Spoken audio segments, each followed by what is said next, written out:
And welcome to episode 9 and my second interview with filmmaker Hilton Ruiz, the guy behind Zombie with a Shotgun. I made it a point to bring indie filmmakers to the fore as guests on my show, as they are out there in the trenches fighting the good fight. They are shaking the money trees, wearing a number of hats, and in the end, take the slings and arrows of criticism and armchair reviews for the effort put into their work. In many ways, filmmaking is a thankless career, as most people listening that are in this industry know. When you think about it, it's putting your passion out there to be abused. The pattern with indie filmmakers seems to be pretty simple. They loved and made movies since they were kids. They were driven by this passion to take classes, attend schooling, bypass schooling, and some went right into it. But in the end, it all comes to the same place. It's a major sacrifice for their art, with many close around them simply not understanding what goes into it all. I asked Hilton to be on this show to follow up with my enlightening interview with Tucky Williams. Hilton is also in the trenches and comes from a great background, and his story of how he became a filmmaker is the stuff of the best of 80s Spielberg or John Hughes. Hilton grew up in New York City. He spent his childhood with siblings and movies, and will recount the magic of the family trip to the movies back when it was dinner and a movie. Now, most have to make the choice between the two. Hilton now has his feature film in the can, through post, and it's out to festivals. He's put so much into his work and looks for that elusive breakout like every indie filmmaker. Join me in hearing his story through this great interview. You can find Hilton and Zombie with a Shotgun's information online at Twitter at Hilton Ariel Ruiz and also at Zombie WA Shotgun. So that's at Zombie WA Shotgun altogether for Twitter, and the film's website is zombiewithashotgun.com. So let's get into it with Hilton Ariel Ruiz. First of all, before I do an introduction to you, how do I pronounce your last name properly? It's two ways people pronounce it. The proper way that people Ruiz or Ruiz. Ruiz. That's what I've always called you. Yeah. Is Ruiz. Yes. A lot of people have. There's two different ways to pronounce it. I've always had teachers when I was younger in school and college say, "Oh, the proper way," and then you'll have another teacher would say, "No, that's not. No, you could also say it that way." So I've always had a debate as I was getting going to school to always telling me how to pronounce my own name. But Sure. Yeah, Ruiz or Ruiz is definitely both correct in both ways. And we are talking to Hilton A. Ruiz, the director, writer of Zombie with a Shotgun. Lots of great questions for him. And really looking forward to hearing what he has to say as an independent filmmaker who's seen quite a bit. So Hilton, welcome to Cynema. Hey, what's going on, Harrison? Thank you for having me on your show. I'm really glad to have you. You're my second guest on the show. I don't know if you got to catch the Tucky Williams interview, but she really brought a lot of interesting things to light, a lot of cynicism she's been going through. And as a filmmaker, that's what I want to get on with you about today, and to talk to you as someone who's out there doing what you do. So first, before we get into Zombie with a Shotgun and catch everybody up to speed on the modern day stuff, how'd you get into filmmaking? What kind of filmmaking do you do? And primarily, how are you making it work? Well, I'm originally born in New York City, downtown Manhattan. So when I was younger, of course, a lot of during the 80s, I would say definitely a lot of the inspiration was, just being in New York City and seeing the things that happened throughout my whole, especially throughout the 80s, was just so amazing seeing there. And I grew up in a part that was really interesting. It was downtown Manhattan, Delancey and Christie Street, which a lot of people, if you've heard of that area, that was, Yes, definitely not a good part of town. But I would have to say most of New York City was probably not a good town even to walk around anywhere.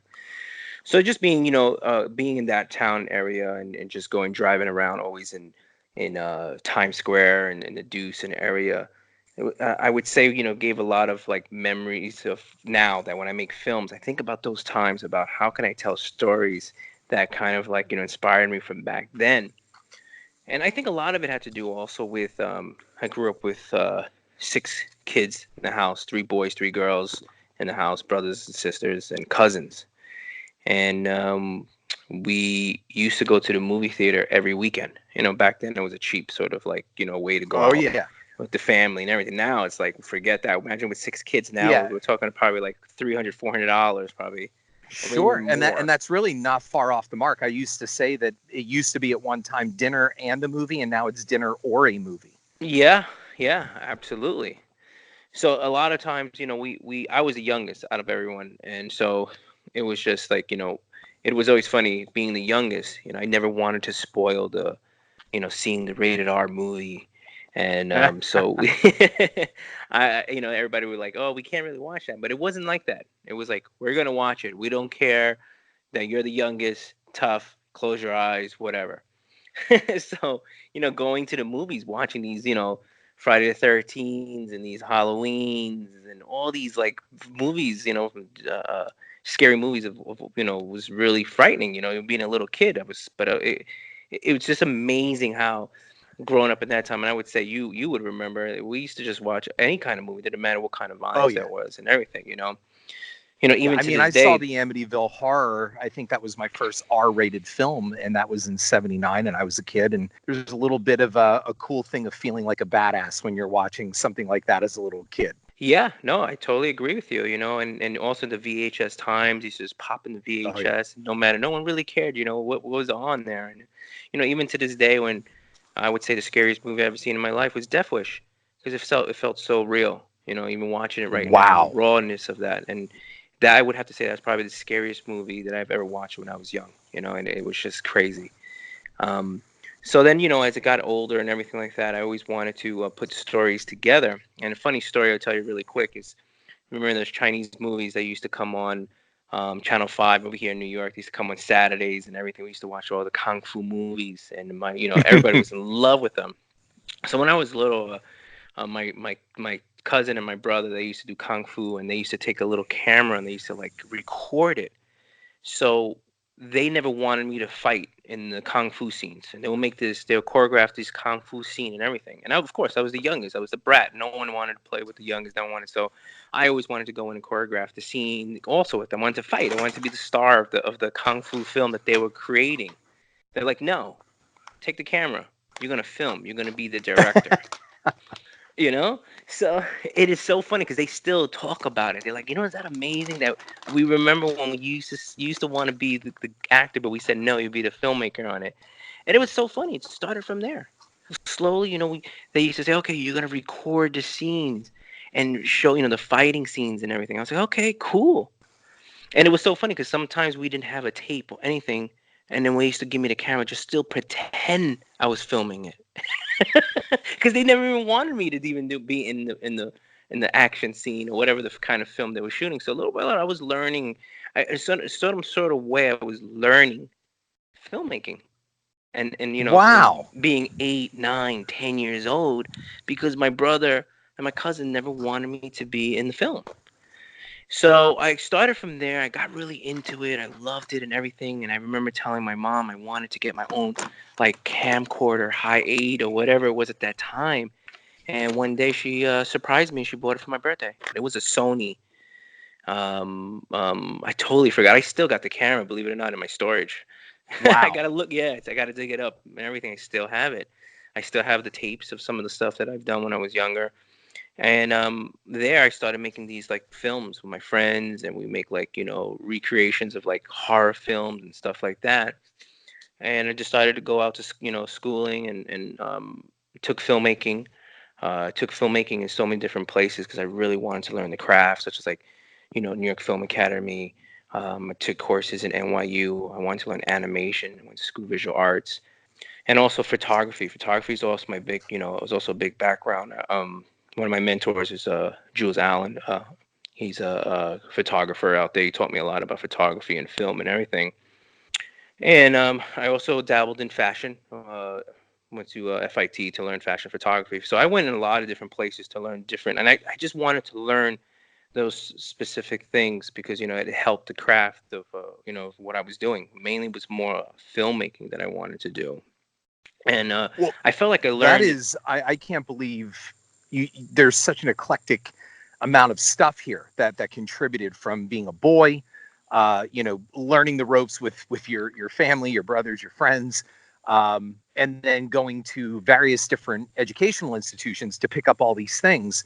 Do you feel that you got something out of all of that, out of all the educational, and I mean, Yes, I'm not knocking education. What I'm saying is, did you learn more on the street with your hands on the camera? it's a really good damn question, and I'm gonna say I learned more from the streets.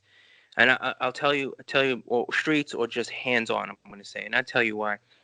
This is a really key component of me growing up and being going to filmmaking and communicating with people on the set. Me being, the youngest family, I grew up in Lower East Side. I grew up in Mm-hmm. Chinatown, basically, and Little Italy was a couple of blocks. So I grew up in primarily all Chinese, and of course, I'm a family, we're a Latin family. My parents decided that they wanted me to learn, much more schooling. They wanted to wanted me to learn much more English than dabbling around, because my Spanish was more, of course that was my first language. So they wanted Sure. me to they took me and they took me to a school where primarily was Jewish kids.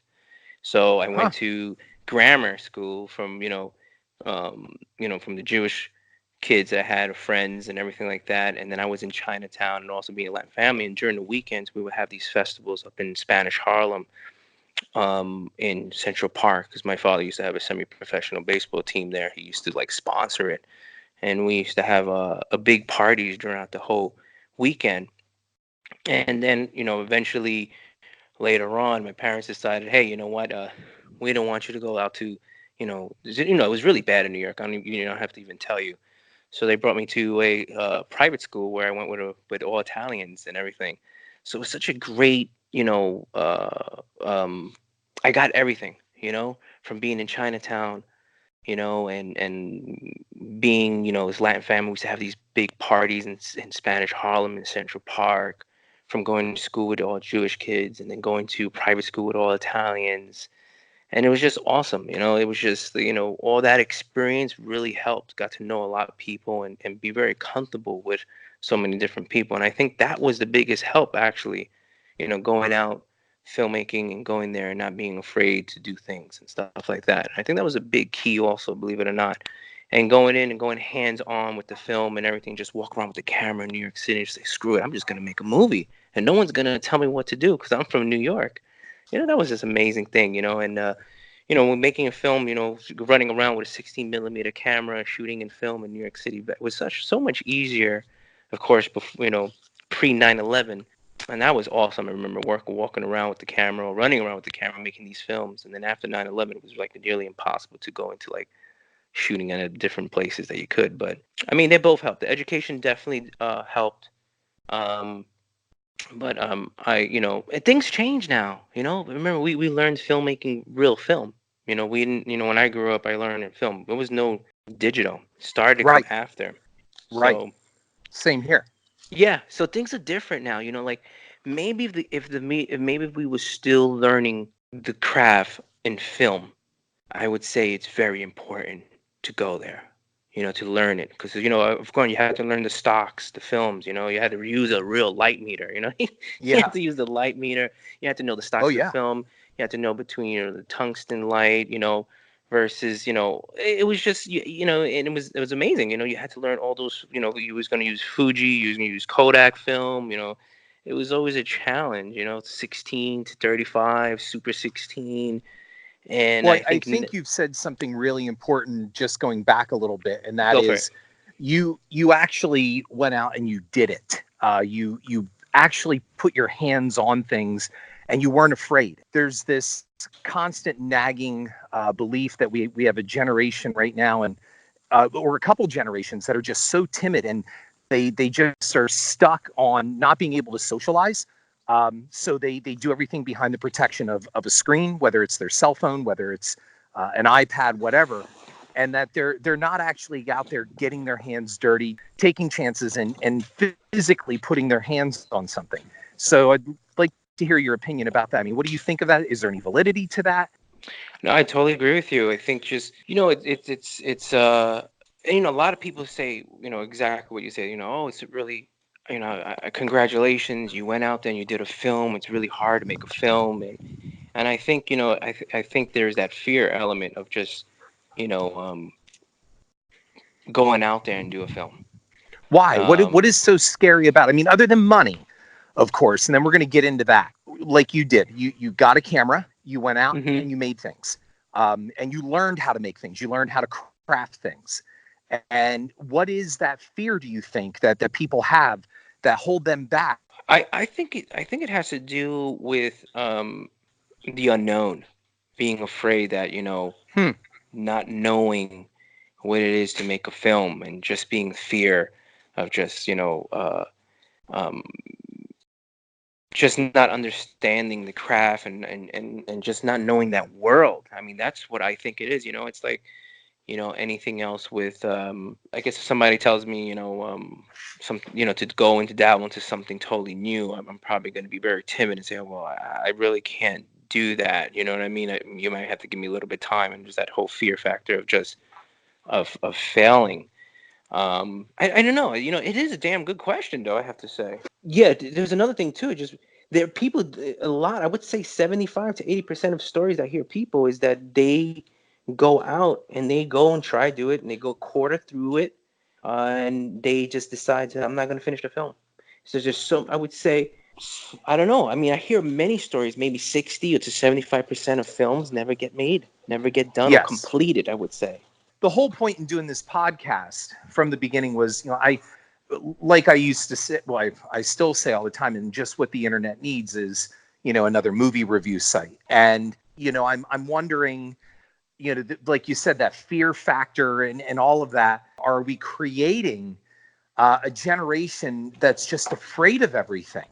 I mean, you hear these stories of, the kids that get trophies for just participating. And is anybody actually out there working anymore to do something? Or do they all just think, well, I have, as I've said in previous podcasts, I have a camera and I have Final Cut Pro, I have my iPhone, I can make a movie, and I'm a filmmaker. No, but you're not. And in addition to that, we have people that just don't understand film. They're not understanding what goes into it. Like you just told me, you have a huge history of this. You watched scary films growing up. You went into theaters with family, and every week was going to a movie. And we're understanding the things that we attack. And now we just have technology that allows us just to be pissed off at everything. And what do you have to say to somebody out there that's listening right now that says, I have an idea for a movie.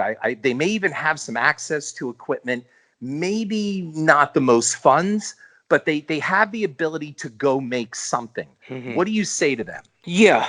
So to piggyback a little bit of what you said, it's yeah, you're absolutely right, and I think that also is at the times, times have changed. Now it's, you're becoming a YouTube star or a YouTube filmmaker, and now they're considered filmmakers now. Is it their fault? I don't, not really. That you have YouTube that's putting out monies on, you could go out there and get lucky, right? You do some sort of, like, everything is luck anyway. But you could go out there and you do some YouTube channel, and boom, you get all instant hits and views and everything. Automatically, you're a filmmaker. So Right.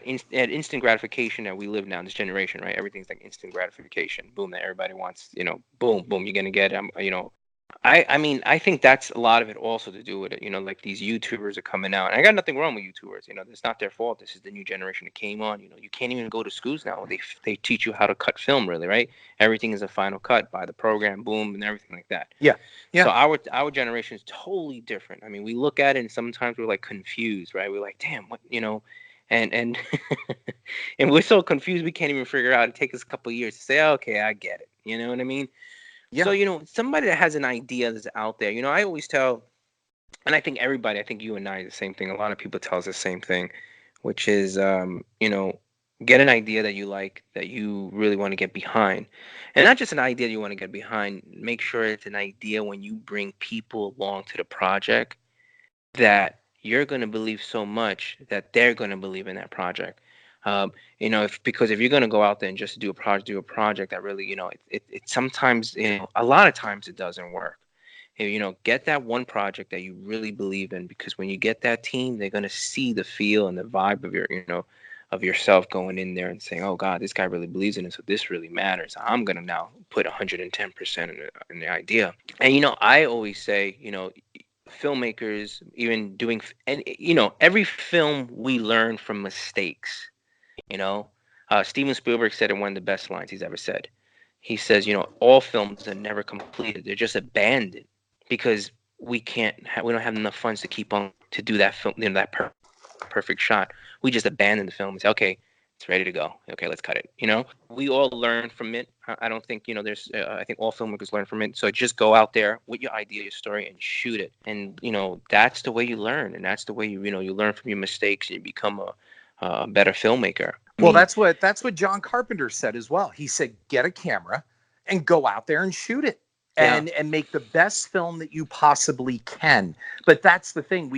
We've taught now in public school, private school, wherever it is that this is going on. And I don't know where this comes from, but it's that, well, if you can't do it perfectly, then you shouldn't do it at all. It'll hurt your self-esteem and blah, blah, blah, blah, blah. And what we don't understand is that Spielberg grew up on Hard Knocks. He got his shins skinned. That was the point of it. I mean, watching him talk about Jaws and the problems that he had with that film and making that film. I mean, he really thought his career was over after it. He really did. Nobody knew at the time that he was making Jaws. He was making Jaws, but not Jaws. And so he learned so much from it. And my last podcast talked about that with The Fields. As much as I hated the production of that motion picture, it was a baptism by fire. I mean, I got kicked all over the place, but boy, did I come out of it knowing what to do. And we're not really emphasizing that anymore. So it seems to be a lot of, well, if I can't do it perfectly, then like you said, I will abandon it. I'm just going to let it go and I'll go on to do something else. So here you are, this independent filmmaker. Talk a little bit, if you can, how do you go out there? How do you shake that money tree? Let's just cut to the chase. You have a project, you want to get funded.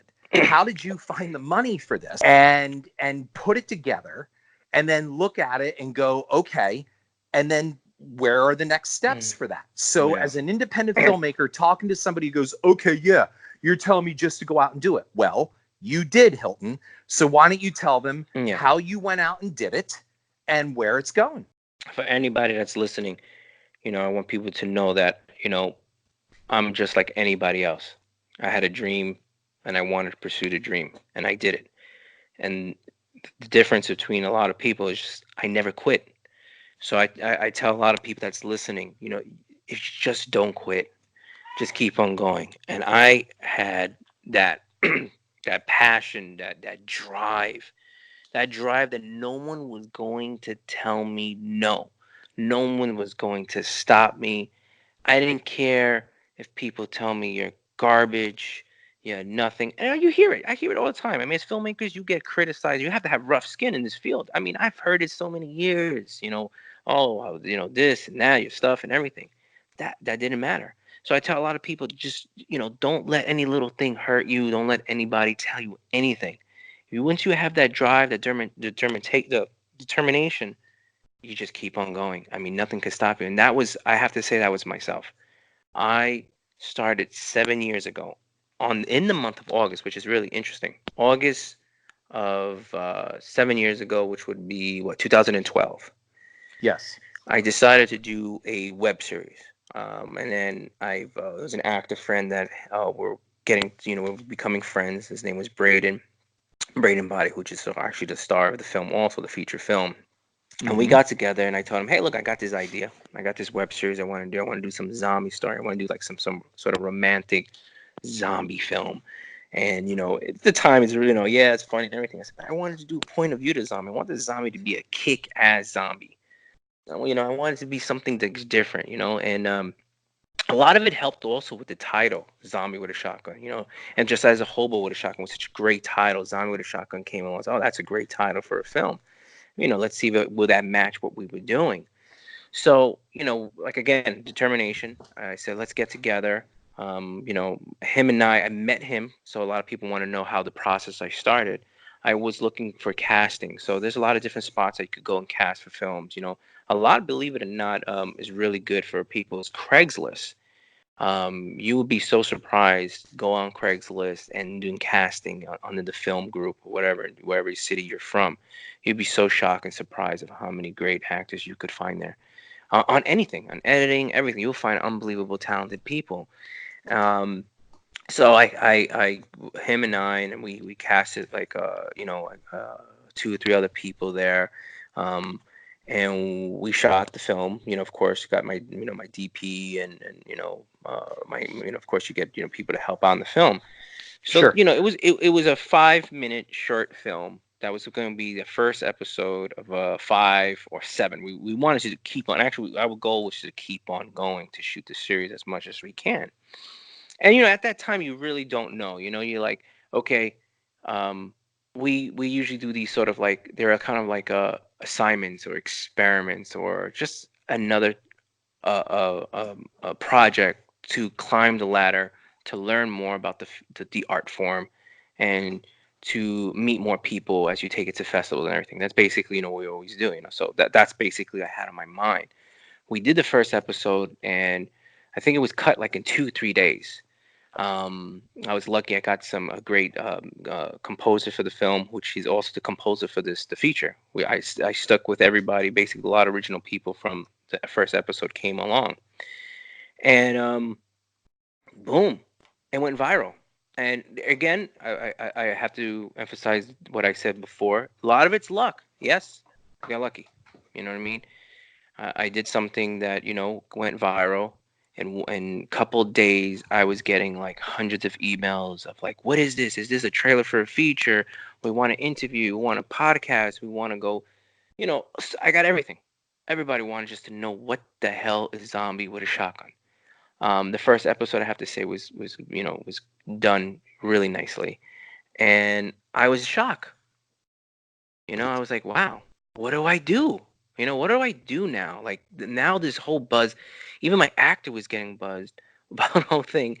And you wouldn't believe it. My actor got signed to management just on that first basically episode. So we were just like, wow, what do we do? We'll still continue the episodes, and it took us about 2 years and a half to do the episodes due to the fact that my actor got signed. So he would come back to New York, every like 6 months, and we'd shoot the second episode, third, fourth, and fifth. And I went to emailing all the usual suspects, the horror, people, produce everybody, trying to figure out, hey, I want to be able to see if you would be interested in, coming on board and financing a feature film with me. Now, this is where it gets hard. Nobody wants to do it because you have no money. And the number one question from everybody says, yeah, you have money. How much money you have, and then we'll see. They don't want to be that first penguin that jumps into the water. Everybody's waiting for that first penguin to jump in the water and test the waters out to see. Then everybody goes in. And unfortunately, in filmmaking, us the filmmakers, we have to be the first one jumping in the pond. And this sort of like if we're looking for money from the outside. So you get lucky, yeah. You get people that come in, and I did get people that wanted to take the project completely out of my hands and say, okay, we're going to take it and we'll give you a cut. We want, this is now, you just step aside. And I got a lot of those deals. And I said, hell no. I mean, I'm an independent filmmaker. I mean, I want, I want to do this. This is what I love to do. What I'm going to do. I don't want to be the freaking water boy looking, and looking at the game.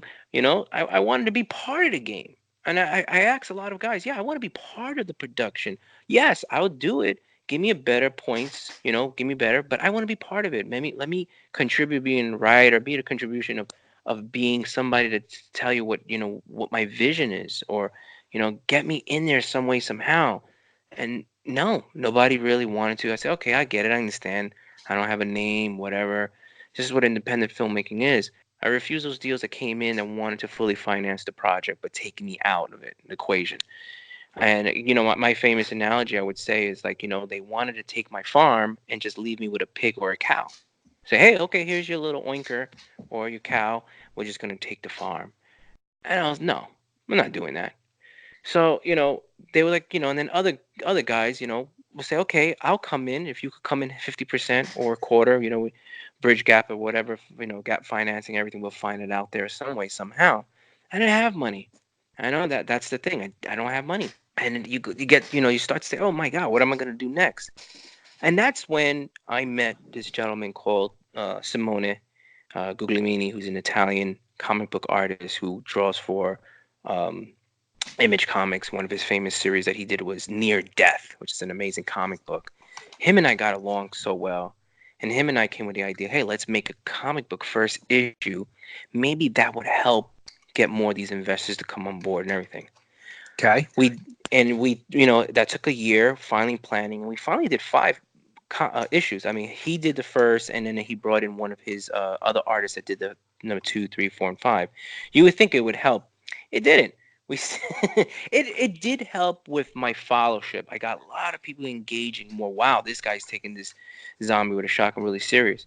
Now we're in like a 3rd year, 4th year, and I'm starting to feel like, oh man, do I quit? I mean, this is not as easy I've as been there. I can't even tell you. I know exactly how you're feeling. And then and I tell you this too. What started coming to me and started bothering me was that, am I going to be known as the zombie guy? And I worked in so many projects and documentaries, and I'm like, and it started like coming to my mind, like, am I going to be the am I going to be the zombie guy, and everyone's going to forget the work that I really truly love? And it bothered me for a while. But then I said, who gives a shit? This is what I love. This is what I want to do. I'm going to do it. And this may be the project that makes me help do my other projects. How many people out there would love to have sort of this little small fan base I created with this series, with the comics? Now I'm responsible now to give the audience and the fans a feature film.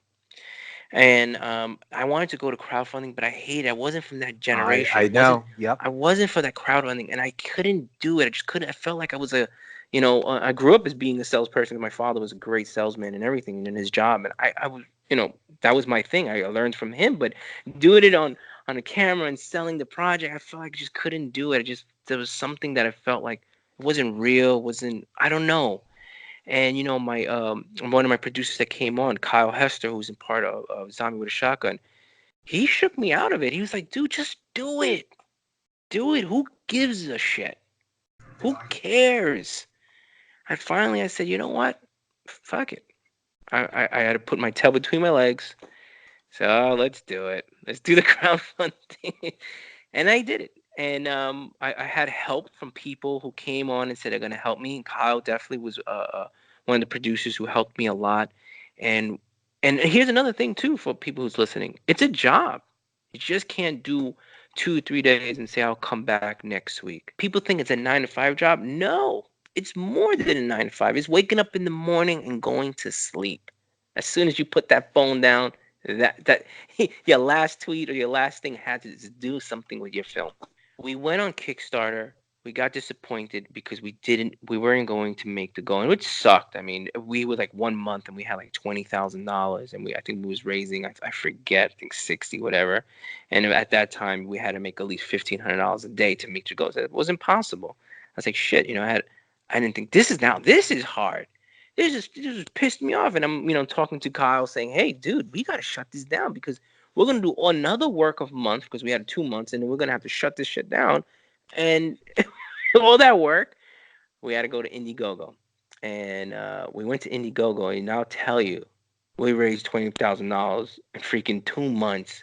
Well, we raised $20,000 in Kickstarter in 1 month. It was disappointing. It was like, are you freaking kidding me?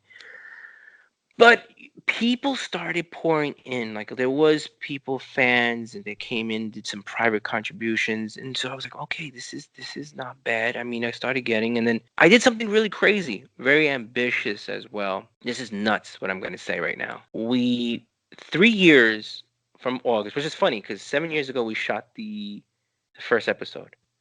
3 years ago from August, we started the first day in production for the Zombie Shotgun feature. We finished a campaign in July, that week of July 4th. I casted, got the whole script and everything ready, done in a couple of weeks, and we shot in first week of August. Because I didn't want to go into September and shoot with school and then the holidays and everything. And everyone's, no, don't do it. I was like, let's do it. It's do or die. And as an independent filmmaker and as so much years of experience, I said it had to be done now. It had to be done in the month of August. September, it's impossible with school coming. And then, of course, November and December, the holidays, forget about it. So after that campaign, I just, boom, everything down, cast, everything, location, scouts, boom, everything. In a couple of weeks, we shot the first week, we was in production. I advise a lot of independent filmmakers this, a mistake that I learned, and I probably will do it again, even though I said I don't want to do it again.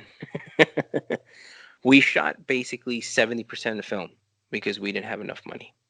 So I had to go back. I had to go like in 2, 3 other campaigns. So that's why the film took 3 years.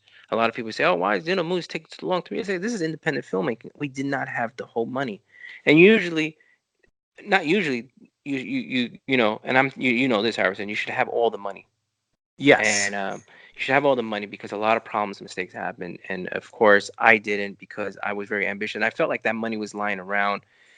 I wanted to show the crowdfunding, the people who contribute that were really doing this, because I hear a lot of stories that people say, "Oh, we don't," they took my money, they didn't do anything. It took them a year to do a film. I didn't want that problem. I wanted to show the contributors that, hey, we're going to do this film, we're going to do it. So eventually we did. We started. It took us 3 years, and I think the second year is like we finally finished. I would say. Around April or May was the last scene we shot of last year of Zombie with Shotgun, and then we got into editing and everything, and now we're ready to release the film. So between all that stuff, there's a lot of things I missed, but just basically of how much work and it takes to do the film. And again, it's a big time job, and it's just can't quit, and I never quit. Give the audience listening, give one good example of when you really thought you were just going to hang this up, and why. There's a lot of things that go into that. Like, it's like, you start to reflect in life. I think that's a lot of it. You reflect in life, and you start to say to yourself, like, hey, you know what? Maybe I need to go hang it up and get a real job, or you have family to support and everything like that, and you also get like family that's like, a lot of family also could, not supportive. Also, you hear it from family. Oh, you hear it from friends. He's wasting his time. He's doing this and he's doing that, and it sometimes gets to you. You know what I mean? And Sure it does. Yeah, it definitely gets to you a lot. And I think a lot of it is the reflecting in life is like, what happens if, this doesn't work? Am I gonna start all over in another project and possibly, still dream that, oh, this thing might hit big or whatever? But I think what happens as a true filmmaker, or let's not say true filmmaker, a true artist, somebody that really loves the art, that doesn't matter. And that feeling goes away. It does go away. And you say, hey, it doesn't matter. I'm an artist. This is what I love. I knew when I was going to come into filmmaking that it was going to be difficult, and the best reward was creating your art and nothing else. It was just getting that project out and getting that completed project. And that's the love and passion of art. People get confused of the benchmark of filmmaking being successful is money, and it's not. It's we all love that, of course. We all want that. That's all. Every filmmaker wants that, to make money, so we could keep on making. But the benchmark to a lot of other people is to be this unbelievable, successful, big time filmmaker, director kind of thing. And sometimes we get confused with that. We, as filmmakers, we envision that possibly that can happen, anything. But the best part of the whole filmmaking thing is just you're so passionate about it, it doesn't really matter at the end. And that's what overtook a lot of my fears, my thoughts of quitting. It's just that the love of it was I loved it so much, it doesn't really even matter. So all this work that you've just told us, wanting to do this since you were a boy, watching karate films and taking a camera, your mother gets you a camera, you went out there, you mixed it up, you took classes, and then you found your financing, you went through the crowdfunding thing, you finally get this thing assembled. Where's it going, and how do people get to see it? So again, this, and as Harrison, this. It's not. There's no ending to this. There's now a new sort of like world into it. You say, okay, I finished a film. What's next? Now, the hard part comes in. It's all hard, but just trying to figure out a home for this film. So, yes, we just released a trailer 2 to 3 days ago. Finally, the first time. A lot of people's been waiting for it. I just wanted to get it right. And distribution. Where do I go for distribution? So yeah, there's people that I went for distribution. I've heard so many from friends and that I know in the industry what should do and what not should do. So I've decided that I'm going to distribute myself. I felt that I've worked from 7 years ago to now for me to give it to distribution that's not going to give me anything. There's no more MGs, minimum guarantees. There's no more. That's out the window. They Right. don't do anything.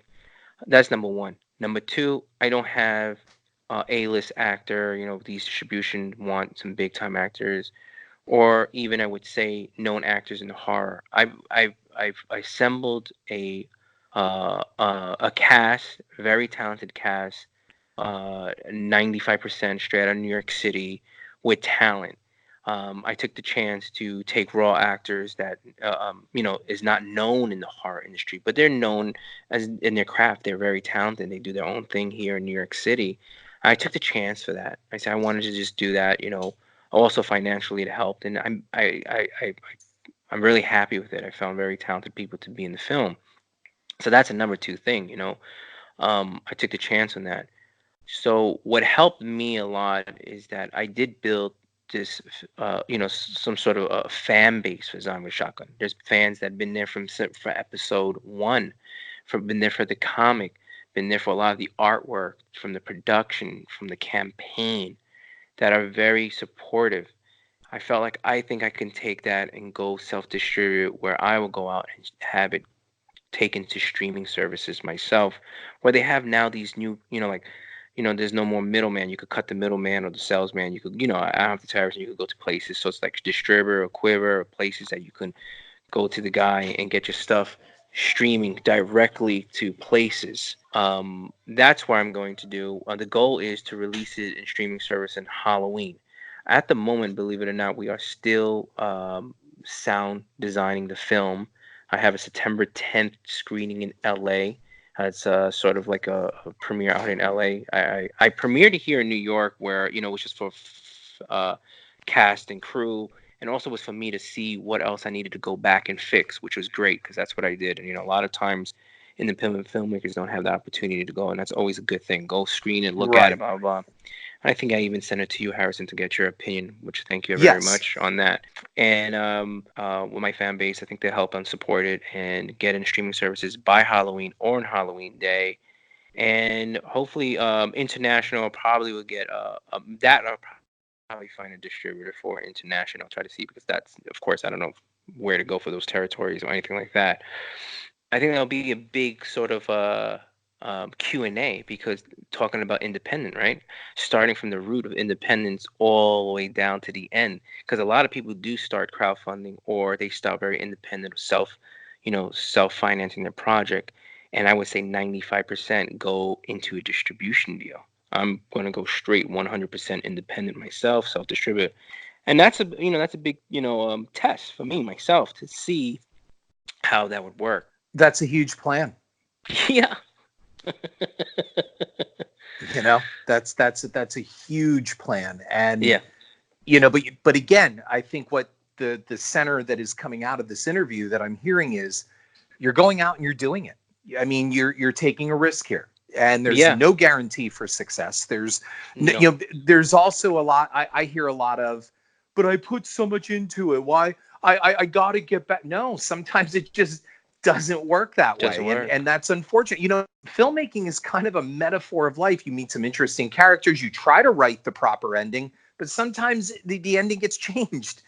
Sometimes the edit gets changed, right? Sometimes the whole course of where the film is going gets changed. And I think that's how it is. You can put a lot into a film, whether it's financial or blood, sweat, and tears. I've heard people say, I worked on a film 5 years and we finally got it released and it went nowhere. Well, I don't know what to tell you.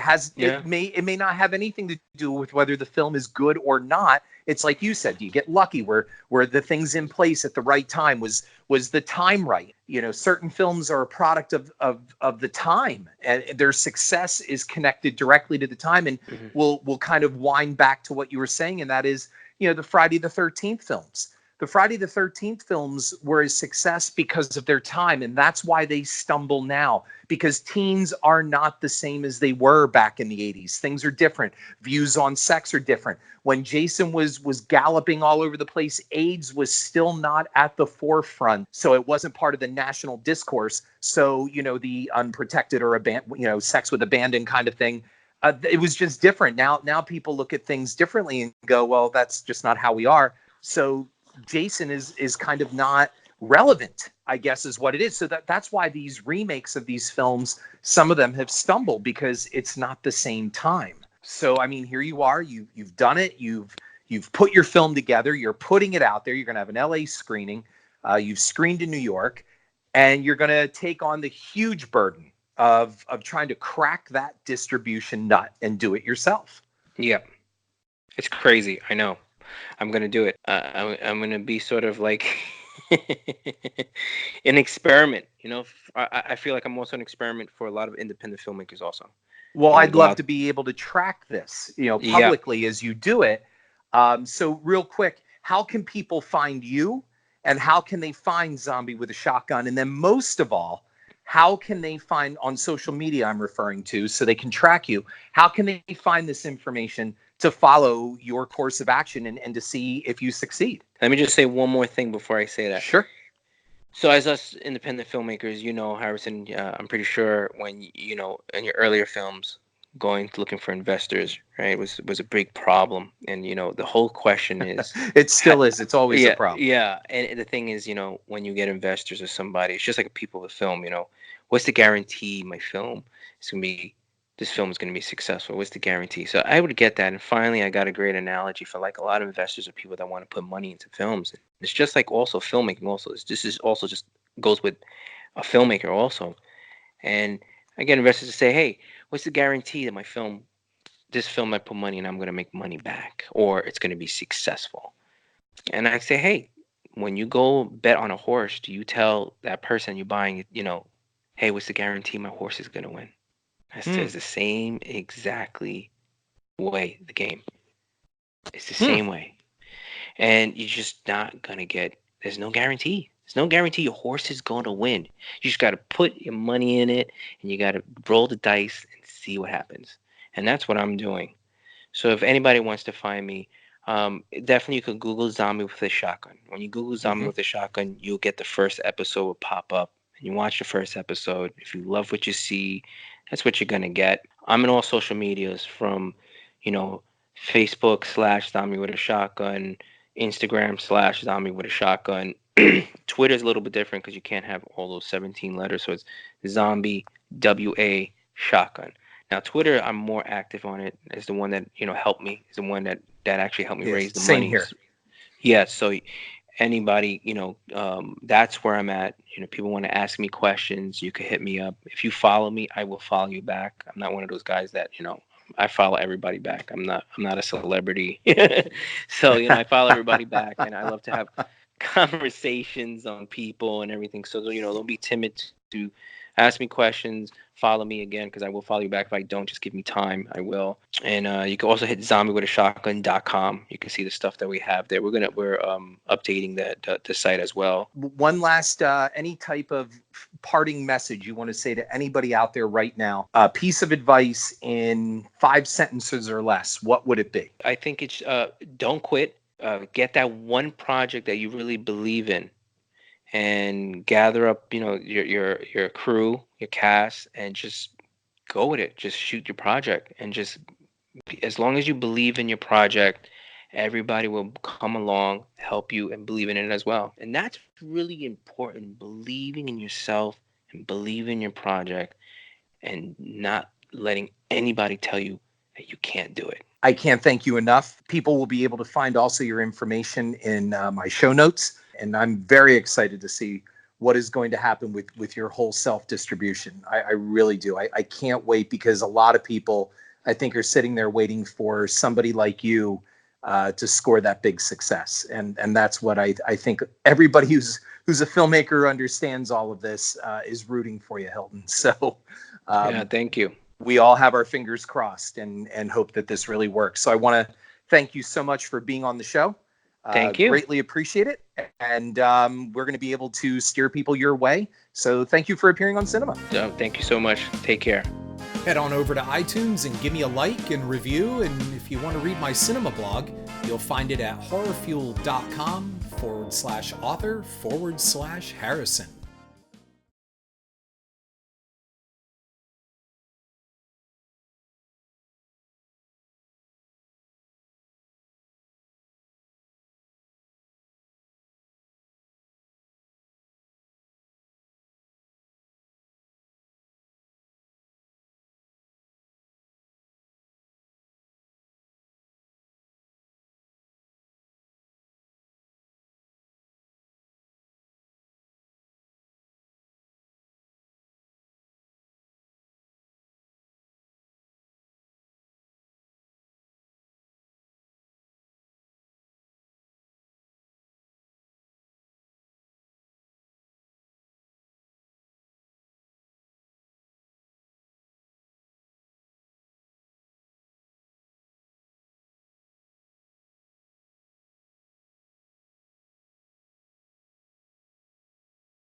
If you like this podcast, and if you're an aspiring filmmaker making your way through the independent film minefield, I offer one-on-one coaching sessions by phone or Skype.